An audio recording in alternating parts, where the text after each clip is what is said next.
What's going on, friends, friends, and family? It isn't just another sensational Saturday here in the United States of Siege. It's also Valentine's Day. Happy Valentine's Day, y'all. And, of course, the stench of Trumpster fire is still heavy in the air. I haven't noticed, not to say that it didn't happen, but I haven't noticed any late night crash outs from Cheeto Pennywise, but it doesn't mean things aren't still happening. For example, as of midnight, 12:01 today, the funding for DHS has ceased, which is on the surface a good thing. However, they still have something around the neighborhood of $75 billion to play with, which is nothing to sneeze at. I could use a couple of dollars. Not that they're going to toss it my way, right? Not that they're going to toss it any of our ways, because Kristi Noem is too busy taking private jets with her paramour, complaining that the pilot flying the private jet didn't move her blanket from one plane to another. Getting that pilot fired or decommissioned or whatever from the flight, and then realizing once they were there that there was no one to fly them back. So, oops, we need you back on the job. Y'all want to talk about an awkward-ass conversation around Valentine's Day? Yeah, we fucked up. We need you to get home.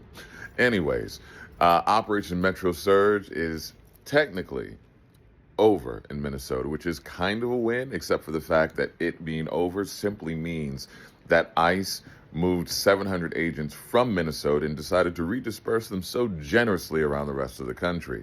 So New York, New Jersey, Pennsylvania, Arizona, New Mexico, be vigilant, because ICE, unfortunately, is heading your way despite what the forecast has said. In fact, there have already been reports of ICE activities in New Jersey, and they've been less than ideal. There's a video circulating somewhere of ICE agents basically chasing kids from like a school bus stop. Yeah. Fucked, right? Like, if you need to know if you're the bad guy in the story, if you were chasing terrified children down the street, I guarantee you're the fucking villain. But anyways, that being said, as far as things are going on the front for survivors, I do know that Congress has reached out to Sasha Riley and things are being negotiated, as well as with other governmental agencies. I am, in fact, being very, very deliberately vague because I don't know what is meant for general consumption yet, other than to say that things are still in the works. So if the congressional avenue doesn't work out, there are other options. Trust, right? Like, just because we don't always see what the pieces are doing doesn't mean they're not working. In fact, generally, you don't want to hear the machinery working. Like, think about your car, right? Like, it's best when it's purring and humming quietly. When you start hearing the clanks, that means that machinery isn't working quite right. Now, that being said, governmentally, we see the other side of it, where the machinery is clearly gummed the fuck up, and that's a good thing. So the fact that we see the smoke coming out of one side, but not our side, call that shit a win. But let's have a real talk moment as far as the resistance, as far as the revolution is concerned, because there's been talk about, if you're wondering what you do during the Holocaust, if you're wondering what you do in whatever era, then you're doing it right now. Facts.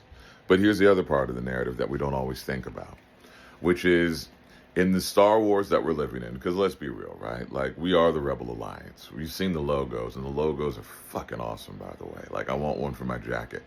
The fact is, we have our Skywalkers. I think Sasha's a Skywalker. But that wasn't the entirety of the Rebel Alliance. Everyone played their part. You got to have their Abba Akbars. It's a trap. You gotta have your Jedi Masters as well as your X-Wing pilots. Like, everybody has a role to play in this. So, as we are doing our part to help protect our neighbors, as we're supporting everyone who is suffering under this regime from the collective trauma, as we take this time to show love to ourselves and to our neighbors, remember, we're all doing our part, and we are chipping away bit by bit. The facade is cracking. So we stand for the memories of Keith Porter, Renee Good, and Alex Preddy. We stand with Minnesota, Maine, and all the places currently touched by this ICE invasion. And more importantly, we stand fucking together. We stand united. And united, they can't ignore us as we rise the fuck